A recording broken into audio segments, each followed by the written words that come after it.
So a good chunk of our spare time recently has been spent trying to beat personal best scores on Luftrausers.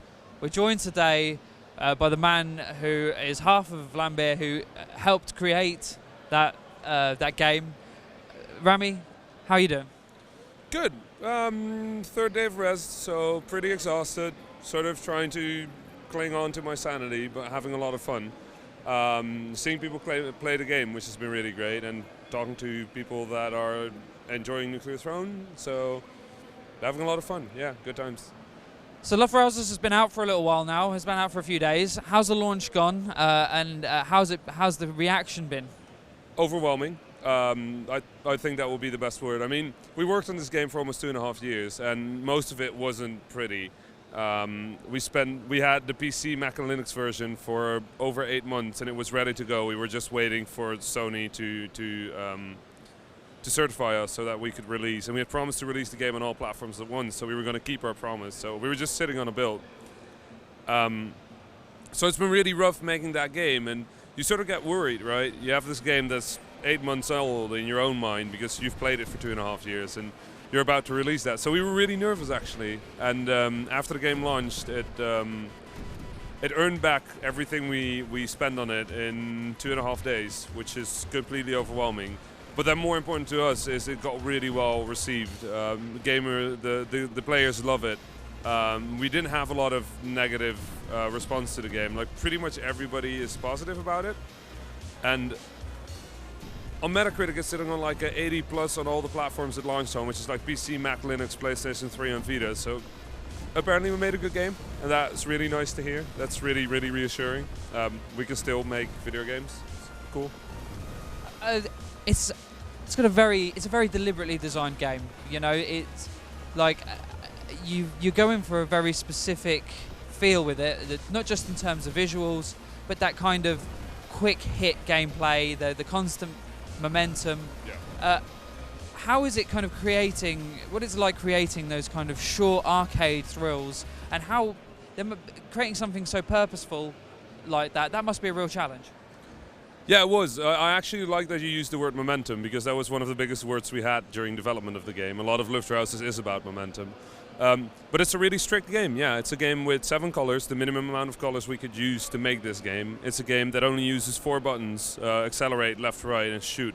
It's been hard to explain to people what Luftrausers is. It's not like Asteroids, but it sort of is like Asteroids, but it's definitely not like Asteroids.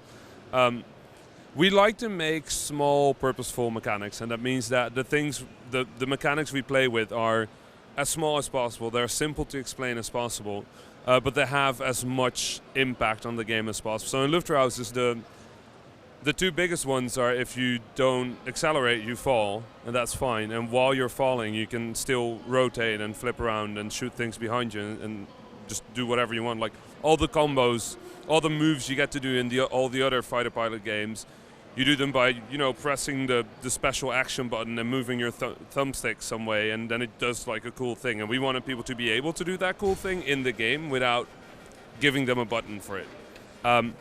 Then the other thing of Luftrausers is the healing mechanic. If you don't shoot, you heal. So those are the 2 core things in Luftrausers. Those are the 2 core sort of mechanics that we're playing with. And that's it.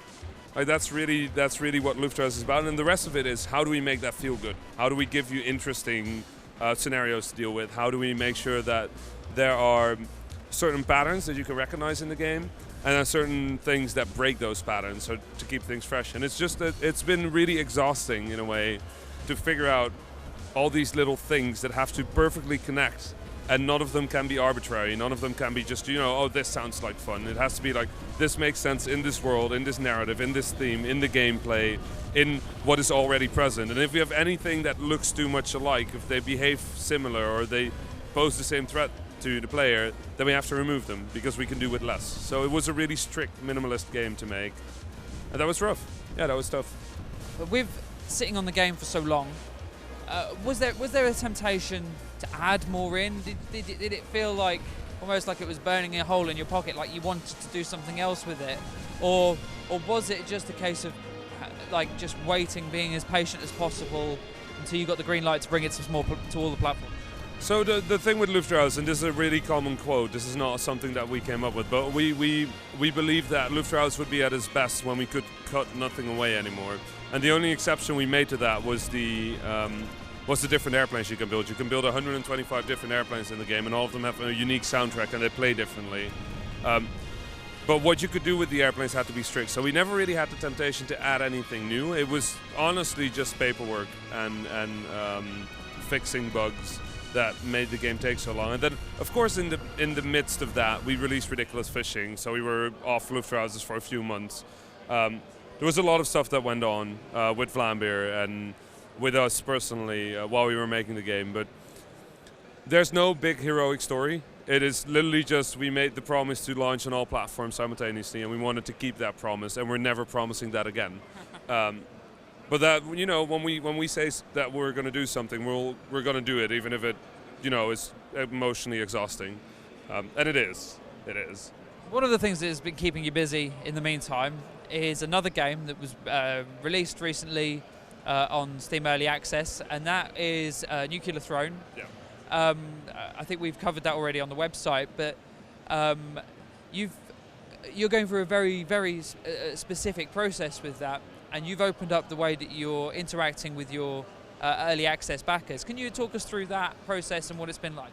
Yeah, so Nuclear Throne is a top-down roguelike slash Spelunky slash procedural death labyrinth, whatever you want to call it. It's one of those games that randomly generates their levels and their tech trees and drops you in and expects you to die at some point. Even though you can, I guess you can sort of beat the game, but never mind. So with Nuclear Throne, that originally started under a different name during Mojam, which was this charity game jam back in February last year. And one of the requirements for that was to live stream development. So we were live streaming this development, and we noticed that that was fun. So for Nuclear Throne, we went to Twitch, we went to Steam, and we asked them, okay, so we want to develop this game live. We want to show people what making a game is like, and we don't want it to be one of those really fancy Kickstarter documentaries. We don't want it to be one of those well-produced, well-shot videos that only show the interesting and fun parts. We wanted it to be, this is game development. Like, this is it, with all its warts and, like, problems and, you know, just bashing your head against the keyboard because it doesn't work, and then 5 minutes later bash your head against the keyboard because it suddenly does work and you don't quite know why it does. Perhaps because you bashed your head against the keyboard. Maybe that was it, right? So the way Nuclear Throne works as a process is every Tuesday and Thursday from 1 p.m. Central European to 5 p.m. Central European, we live stream development. That literally means that you're watching a screen with code with a camera aimed at whoever is working on the game at that moment. And then we test the game. Every 5 minutes or so, we'll start up the game and we'll check whether what we made is fun or interesting or broken. So there's a lot of gameplay in there because Nuclear Throne is a game that needs a lot of content. So most of the time we're developing content. We're developing new weapons, new enemies, new characters, new levels, stuff like that. Stuff that is relatively easy to add but has relatively large impact on how the game plays, right? Every Saturday we release whatever we did that week. That's a lot of work, but it's fun because it means that the next week on Monday and on Sunday and Monday we get the feedback that we can use on Tuesday to start making the game better again. So it's not early access in the way that people usually dislike early access, as in you pay to be a beta tester, because that upsets us as well. Beta tester used to be a paid position in the industry, and we kind of feel that testing is a thing that should be paid for, not that you should pay for to do. We just want to see people play the game. We just want to see what they're having. We don't want them to tell us what is broken. We want them to play the game, and then through Let's Plays and feedback, let us know what is fun. And let us focus on that. Let us build the game in the direction they like, right? And that's also been exhausting, but it's amazing. It's so much fun.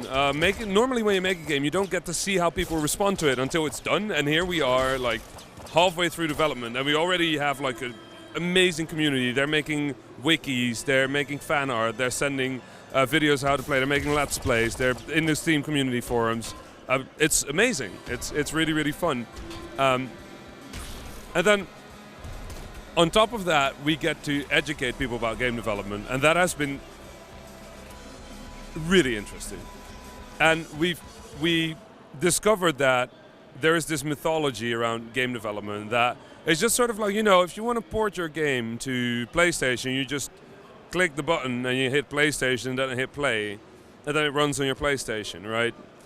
And that's not quite true. I mean, yes, Unity and GameMaker now build to PlayStation, but the way that works is you switch it to PlayStation, then you hit the build button, and then you fix the 720 errors that show up. And that's like, it takes weeks to get a game working on place. And then you have to go through all the certification and make sure that it works with the controller and make sure that you save your save game in the right way and deal with profiles and stuff like that. So it's actually a lot of work there. And there's a lot of things like that. The most interesting one we found was when you make a bullet in a game, you make an object and you call it bullet. And you give it an image or a sprite or a model that looks like a bullet, and then you give it movement. So it starts moving in a certain direction. And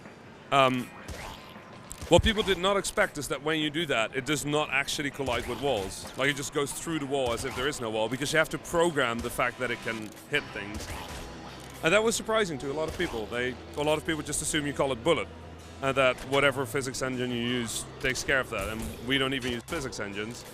But you can't just call something a bullet. You have to actually program all of that behavior. And we had a lot of people in the stream say, okay, now I get why this takes so long. And it's like, yeah, that's what it is. So that's been a really interesting, illuminating part of this whole thing.